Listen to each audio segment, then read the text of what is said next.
We have a character named Zoran Mamdani.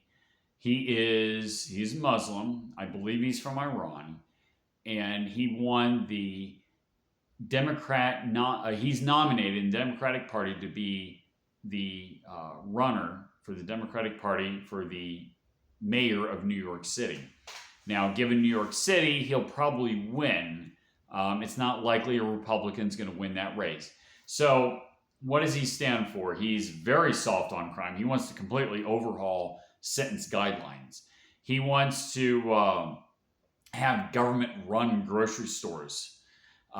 Like that's going to work well. Of course, it's not going to work well. Government always ends up doing the opposite of what it attempts to do. Okay, they want to lower prices. They're going to raise prices. He's talking about rent controls. They're going to drive out. They're going to destroy the market in New York City. They're talking about. He was a supporter, supposedly. I haven't been able to confirm this, but he's a supporter of Hamas, a terrorist organization.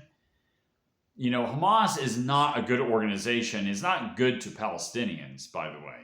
A lot of these leftists are just complete idiots. They're low information voters by and large. But who voted for him? Well, obviously the far left, the supposed educated leftists in New York City that have gone through our higher education that have taught them egalitarianism and nihilism, and by extension you get into socialism and communism.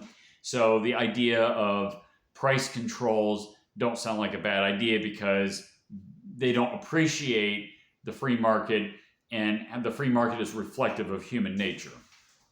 Of course, you know, a lot of these people, they want to send a message to Israel because they look at Israel as an oppressor. Now, that's another discussion, and I made videos in the past about that. We don't need foreign agents running Washington, D.C., which is what's happening with the lobby, the Israeli lobby, the AIPAC lobby. But nonetheless, Israel is a prosperous, semi-free country. And part of this is driven by envy. We saw what happened to Rhodesia. Rhodesia was destroyed by envy, by these leftist egalitarians that wanted to give the land back to Africa, right? And, you know, these Africans, they wanted to kill the white devil and et cetera, et cetera. And then it became Zimbabwe. Went from breadbasket to basket case. He also, in addition to this, and if you look at who voted for him, like I said, the far left, as usual, but the Muslims in New York City, of course they voted for him. It's the in-group preference, not voting on principle, voting on in-group preference, and also to try to send a message to Israel. That, again, this now comes back to immigration.